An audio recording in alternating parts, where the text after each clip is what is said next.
What's going on, everybody? Welcome back. Gerald here with your weather forecast. And, again, we've got a lot to talk about today, much like we have the past couple of days. And I'm still looking at that potential for what I think could be a very impactful storm to start next week for a lot of us, especially in the Northeast, where we could honestly have quite the nor'easter unfold. And the models have been hinting at that. They've kind of kept on that trend today that they started yesterday. So, there's a lot of things pointing in that direction. I'm going to show you those things, and we're going to break it all down for you in today's video. But if you are new here, welcome aboard. Definitely consider subscribing and like the video, and let me know where you're watching from. I had a ton of people comment yesterday where they were watching from, and it means a lot to me to see that.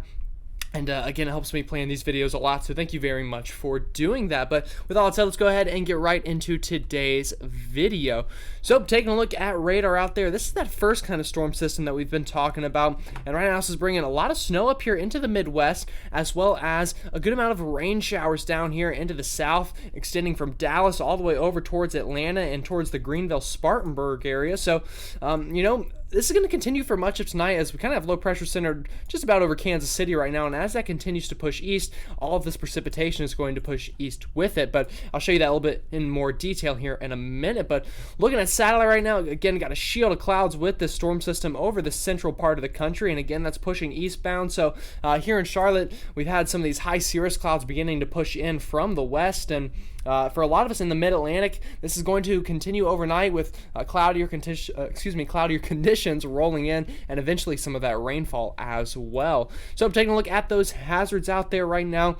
Really, the main thing are these winter weather advisories and scattered winter storm warnings up here in the northern tier of the country for that storm system that's unfolding right now, and it is going to bring some snow, as I talked about. And to show you that a little more in detail here, this is what we're working with right now. Again, we got low pressure kind of in this general area, and as we push this ahead into time, you can see here that we're going to get this snow to continue to fall up here into the Midwest from really Minneapolis back towards Green Bay, and then even further into the overnight, areas like Detroit getting in on that snow, northern Ohio. But to the south of that here in the south, widespread showers, maybe a couple rumbles of thunder, but overall the atmosphere is pretty tame right now, so I wouldn't expect too much in terms of thunderstorms with these, aside from maybe closer to the Gulf of Mexico. But for most of us, this is just going to be good old-fashioned springtime rain. But that will continue throughout the overnight. Looking at tomorrow morning, that snow continuing to fall across Detroit, up through Cleveland, maybe into Pittsburgh as well. But to the south there, pretty heavy to moderate or moderate to heavy rainfall here through much of the southeast along the I-85 corridor from Birmingham all the way up through Charlotte, really seeing some of that rain tomorrow for your morning commute, and even up into a place like DC, seeing maybe a little bit of a rain-snow mix, but likely transitioning to rain pretty quickly. And then throughout tomorrow afternoon, those showers and cloudy conditions continuing along the southeast coast, and snow continuing up here into kind of sections of the northern mid-Atlantic and southern sections of the Northeast. So place like Pittsburgh over towards State College, Buffalo, New York, seeing some pretty good snowfall tomorrow afternoon, and that'll continue through the evening with that snow falling. And luckily, by the time we get towards about sunset tomorrow, most of this rain, I think, moves off the southeast coast, and mainly it's the northeast and northern mid-Atlantic that's left with this system that we're going to be dealing with. And again, this will be a mix of rain, I think, for most of the coastal areas here along I-95, but definitely some snow further inland towards kind of Albany, Harrisburg, Pittsburgh, those areas. What I will say, though, is as we get further into the overnight and this low pressure finally begins to pull offshore, I wouldn't be too surprised to see a quick transition to snow closer to I-95. So maybe a place like Philly up towards New York City, seeing a quick transition to snow kind of in the early morning hours of Saturday as this precipitation pulls away. And then eventually most of this should be working out by the time we get into Saturday afternoon. And then that sets the stage for our next storm system that we'll talk about here in a minute.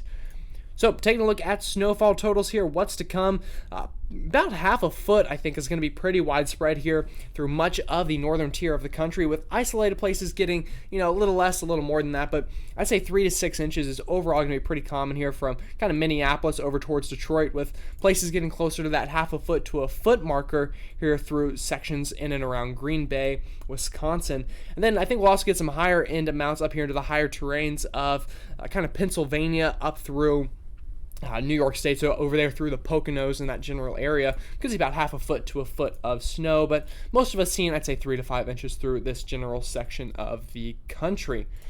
So looking at the rainfall, We'll definitely see some rain out of this in the southeast, but really only 1 to 2 inches left to come, I think, for most of us. So definitely not anything too crazy. I don't think we'll be dealing with too much flooding out of this, especially since we've had a bit of a calmer dry spell for the past week or so, but definitely some rain nonetheless here into the southeast. Okay, so that's the first system. Now let's go ahead and break down this second system, which I think will honestly be a lot more impactful than this first one, and I'll show you why here. So this is our latest GFS model. I'll start with this one just to kind of set the stage for you. This is the weekend system, or I guess the system I should say that's really beginning now and will work out during the weekend. This is that next system we're going to watch, and you'll notice here as the system that is kind of off the Atlantic seaboard by the time we get to Saturday begins to move away, we get this next area of low pressure that's going to kind of dive down through the southeast, and you'll notice here what happens as this gets off kind of the Carolina coastline, it really begins to deepen. And let me bring this back a little bit just to talk a bit more about other areas here, but what I want you to see before we get there is we're definitely going to get some snow again in a lot of the places that just saw snow. We're going to see snow again, and we're going to get rain in a lot of the same places that just saw rain or are about to see rain. So as it gets going into Sunday afternoon, this dives down south into the southeast, where I think we could get some snow as far south as northern Kentucky, the northern Blue Ridge Mountains here into North Carolina could see some snow with this. Definitely up into the higher terrains of the Virginia seeing some snow. But overall, mainly rain for most of us here in the southeast out of this.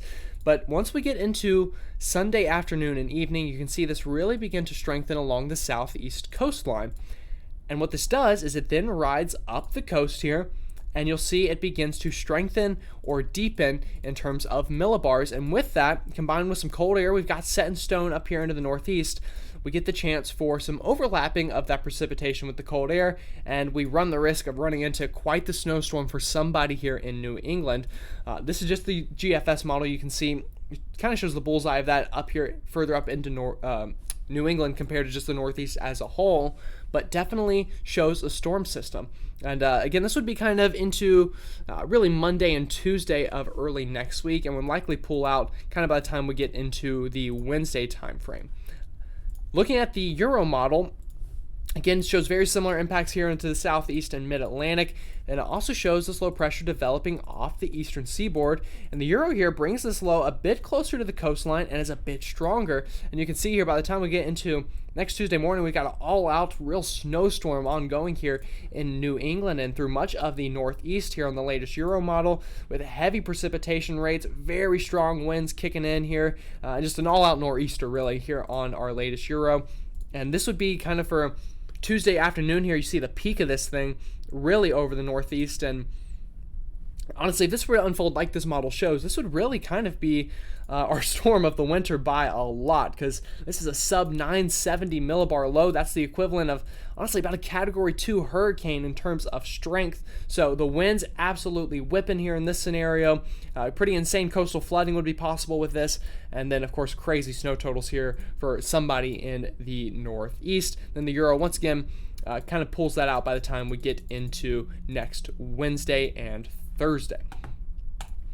So showing you the ensembles here, which I like to look at because it gives us a better idea of what we're actually looking at here. We'll start with our GFS ensembles, and you can see once we get into next kind of Monday night, Tuesday, the GFS ensembles do show low pressure here off the coast of New England, and you can tell there's a lot of spread here. We have plenty of members further inland and then other members further offshore.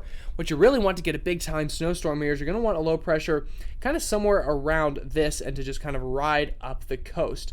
That's the best kind of track to get to see a big time snow here, and that's definitely a possibility, but we still have plenty of spread here in the GFS ensembles. But what I do want you to notice, nonetheless, you see these low pressures riding up the coast and getting stronger, and that's an overall theme we see here with the GFS ensembles.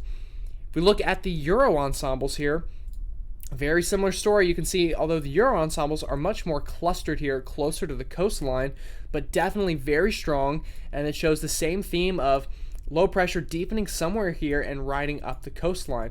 So if we get kind of some of these members here to unfold that we see kind of inland, that would be more of a big snowstorm up here for ski country. If we get something closer to this with this kind of cluster, that's a big snowstorm for kind of the I-95 corridor. So we definitely have plenty of room here to adjust this track and see where exactly it's going to go. But what we're feeling very confident in now is that we are going to get a significant storm up into New England going into the beginning and middle part of next week. And I mean, you see a lot of these members are definitely below 980 something millibars, and again, that's just going to be quite the nor'easter if that unfolds as the model predicts. And another theme we're seeing on the models here is it kind of wants to keep it around here on Wednesday. Has been the trend today, and kind of waits to kick it out till we really get into the second half of Wednesday and into Thursday. So this could be a pretty long-lasting event, so 24 to 36 hours straight of pretty downhill weather looking very possible here into the northeast going into next week. So showing you the chances here in the ensembles of seeing over 4 inches of snow. Looking at the Euro ensembles here really brings that bullseye here right here into the interior northeast from southern New Hampshire, Vermont, eastern New York, and western Mass, with the ensembles here showing some places getting past a 90% chance of 4 inches of snow here. So a very clear signal here among the ensembles that we're going to get a big time snow somewhere here in the northeast during next week. And you can see those, continue to move up into Maine as well with those higher chances of significant snowfall. Taking a look at the GFS ensembles here, kind of a bullseye really over the same area, just kind of lesser numbers here among the GFS ensembles, but nonetheless you see that bullseye here into southern Vermont, New Hampshire, and western Massachusetts, much like the Euro ensembles showed, and then of course going up into Maine. So places kind of further south down here towards Philly, Baltimore, DC, not looking as likely for a place like that, but I think Boston is in play here, definitely interior New England from western Mass up through kind of much of Vermont and New Hampshire in play. And then a place like New York City, kind of down here towards Hartford, Connecticut, and Providence, Rhode Island. We got a couple more question marks down here because you can see along the I-95 corridor, and I'll go back to the Euro ensembles here. You're kind of riding the numbers here. So a place like Boston, you're very close to these higher numbers, but also very close to these lower numbers. So you're kind of sandwiched there in between. And then same for much of the I-95 corridor here from kind of New York City northbound. So those are places we'll definitely have to watch, but confidence definitely growing here for the interior northeast for a big time snowstorm out of this system. So to show you the kind of mix of all of our ensembles and what kind of totals we could be talking about here, and I will advise you this does account for also the snow that we're getting kind of during the beginning part of this weekend. So this kind of area, a lot of this is going to fall over the next couple of days. But up here into northern New England, we're already getting, a mean of above a foot of snow for a lot of us here in the higher terrains. And if we do get a snowstorm to unfold, like some of the models have shown, that will easily be done and could easily be overpassed as well. And overpassing some of these totals. But nonetheless, pretty big bullseye here in New England for some big time snows within the next week. Taking a look at temperatures here, behind the system this weekend, we're definitely going to have cooler air for Saturday and Sunday here in the east, and that's honestly going to help to set the stage for the snowstorm early next week. But in terms of a real cold shot, I think we're going to get it kind of right after the storm rides up the coast, and you'll see that here. As we move this ahead into time, you'll see these deeper blues and these even purples really set in going into next Tuesday and Wednesday for much of us. So this could be anywhere from 20 to maybe even 25 degrees below average from what we should be expecting in the middle of March for a lot of us in the east and southeast during the beginning and middle part of next week. So with all that said, if you have any questions, let me know in the comments. I'll try my best to answer them, although I do have to go to work here after this, so I might not be able to get to all of them in a timely manner, but I will definitely do my best. With all that said, though, make sure you have a great rest of your day, and I will see you all tomorrow.